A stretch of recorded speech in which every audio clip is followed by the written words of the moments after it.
Bom, então continuando, a apostila 5, na sequência do módulo Idealismo Alemão, entramos no módulo específico sobre a filosofia de Nietzsche, toda a sua crítica como filósofo do martelo, que ele se autodenomina, o martelo como símbolo da destruição de ídolos, que ele descreve como parte da tarefa do seu pensamento, e toda a crítica que se dirige à história da filosofia.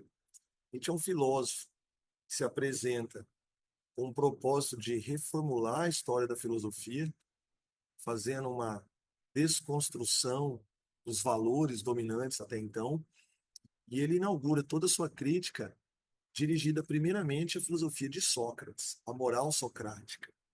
A crítica da moral em Nietzsche é uma denúncia da moral como, primeiramente, forma de controle social, forma de dominação no homem.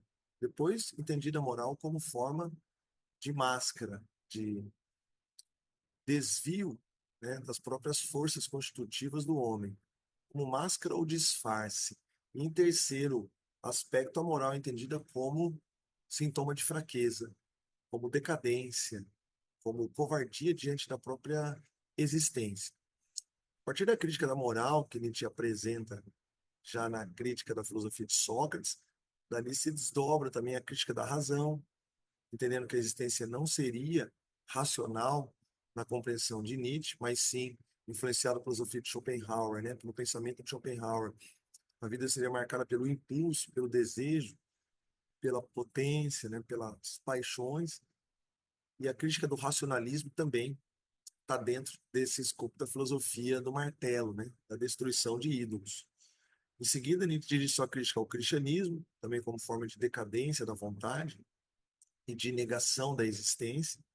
E nisso está contido também a crítica da metafísica, ou mesmo das religiões, do própria noção de Deus, que ele apresenta, né, como a morte de Deus. Quando ele se descreve, né, como um filósofo que anuncia a morte de Deus, ele está descrevendo a morte de toda a verdade, de todo o absoluto, de toda a confiança, no fundo, no homem. Daí podemos resumir a morte de Deus como a morte da razão, a morte da moral, a morte da metafísica, por fim, a morte do próprio sujeito, da própria confiança no homem. Nisso, ele se apresenta também, né, anunciando a sua filosofia trágica, que é dita como filosofia dionisíaca, uma filosofia da afirmação da vida, da afirmação da vontade de viver, da afirmação da potência, da alegria, do entusiasmo.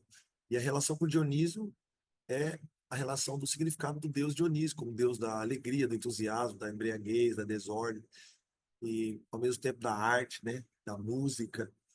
E nisso, a filosofia estética de Nietzsche, a filosofia da arte, a filosofia trágica, seria então uma tentativa de superação dos valores morais, né, de toda a história da filosofia, como forma de construção do novo homem, que ele vai chamar o super-homem, o Obermensch, que é a propósito de um homem estético, artístico, alegre, afirmativo, corajoso e que se libertou da moral, da metafísica, ao mesmo tempo das ideologias políticas, do cientificismo, do racionalismo, e cuja finalidade é apenas a afirmação da vontade de viver de forma lúdica, de forma artística, agradecido, sem esperar nada em troca. O super-homem é aquele que superou o homem moral, superou o homem religioso, né? Superou o homem político e passou a existir apenas como artista ou criança, né? Como ele mesmo se descreve, já que a criança seria a imagem da inocência do vir a ser.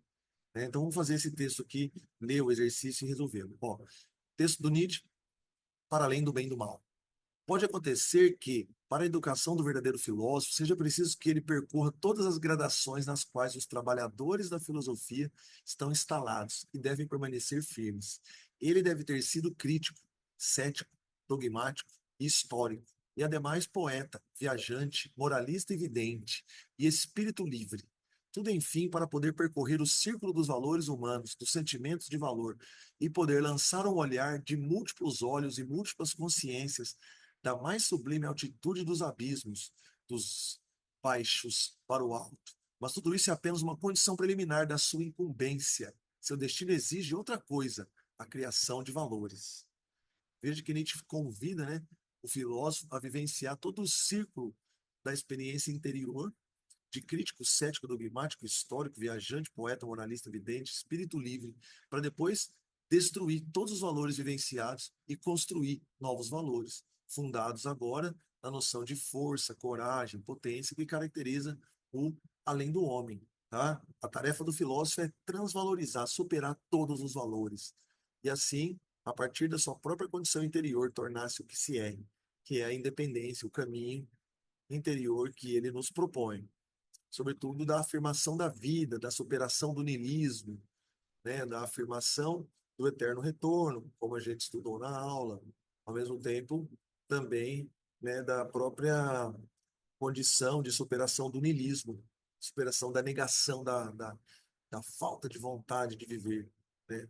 Bom, o texto Nietzsche propõe que a formação do filósofo deve a assegurar e manter os poderes políticos do governante? Não.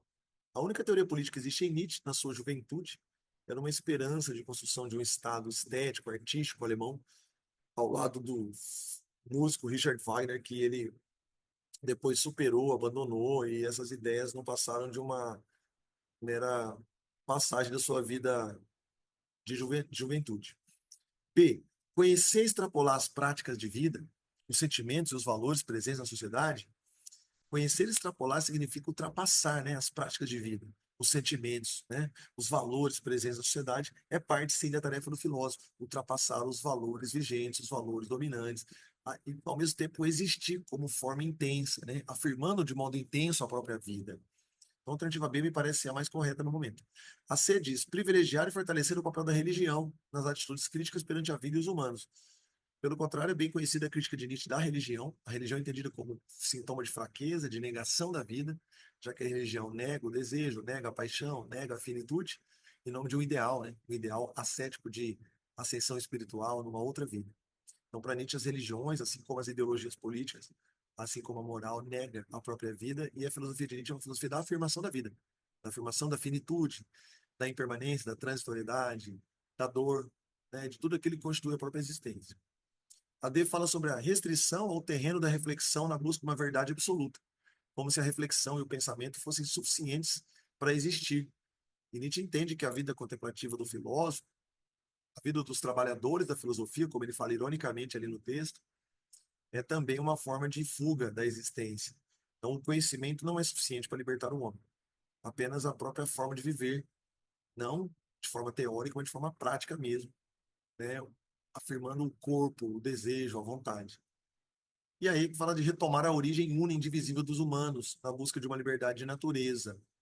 Para o Nietzsche não há, né, uma unidade indivisível do humano. O humano, para ele, é uma multiplicidade de estados interiores, uma espécie de fragmentação de múltiplas forças, desejos inconscientes, e não há uma unidade a ser buscada nessa condição de liberdade.